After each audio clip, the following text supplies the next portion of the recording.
Economic activities base economy Hameedullah Khan साहब, आप जो ये बात कह रहे हैं मैं तो इसे ड्रीम लूंगा, क्योंकि आज हमारा टैक्स टू जीडीपी 9.8% है। बिल्कुल, और वो भी 8% से 20% जंप किया इन लास्ट 2 ईयर्स, तो 9.8% हुआ है।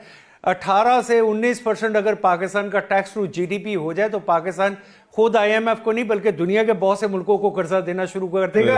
ये बड़ी दूर सोचने की बात है। ये कैपेसिटी है, सिर्फ बिल की जरूरत है। और कैपेसिटी तो सर यूके की 37% वो टैक्स टू जीडीपी है, कैपेसिटी तो होती है, लेकिन देना हमें एटलीस्ट 2% पर ईयर अगर हम जाते जाएंगे, 5 साल का रोड मैप हो तो आपका वही 18% भी कंसिस्टेंटली जाते रहे तो हम बड़ा दूर चले जाएंगे। सर मुझे राना निसार साहब की तरफ, राना निसार साहब, we welcome you to our programme.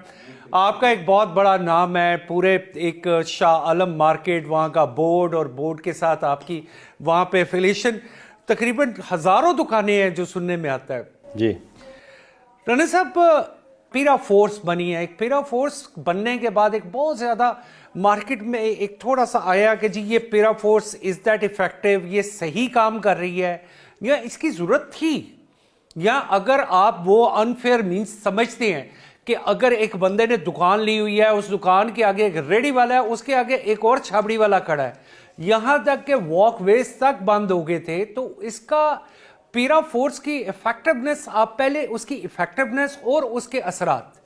Ji thank you. मैं समझता हूं कि आपने बड़ा अच्छा क्वेश्चन किया। मेरी डीजी पीरा से भी इस सिलसिले में मुलाकात हुई। हमने उस चीज़ को, लोगों का ये माइंडसेट क्लियर करने की ज़रूरत है कि पेरा का वजूद आया क्यों है।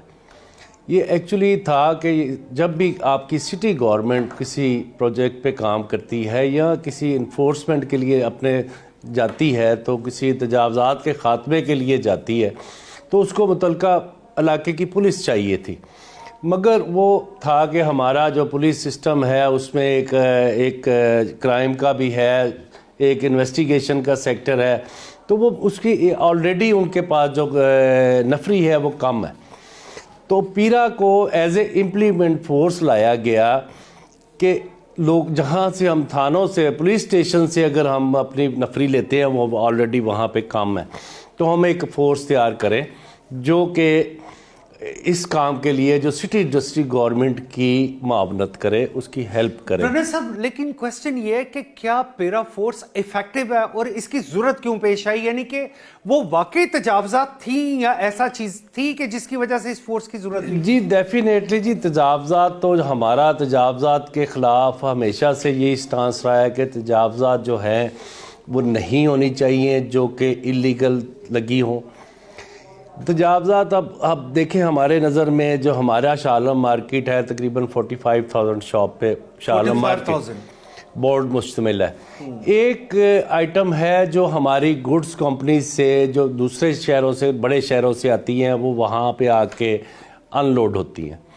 फिर जो कस्टमर आउट ऑफ दी पूरे पाकिस्तान से आता है, आउट ऑफ सिटी से, उसका जो सामान है वो रात को वहाँ से निकलना होता है पैक होके।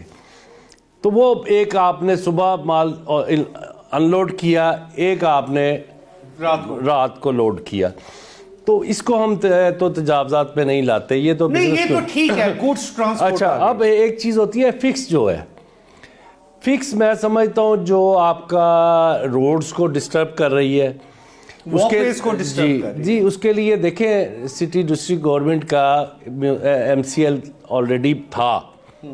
वो एक फॉर्मेलिटी के तौर पे जब कोई शिकायत आई तो उन्होंने एक्शन किया। वो यहाँ से सामान लोगों का उठा के लेकर गए हैं, दूसरे दिन वहाँ पे फिर लगा हुआ है। ज़रूरत इस चीज़ की है कि आप उसको कंटिन्यू उनको मॉनिटर करें, मेजर्स होने चाहिए जी। तो इस सिलसिले में जो पेरा का भी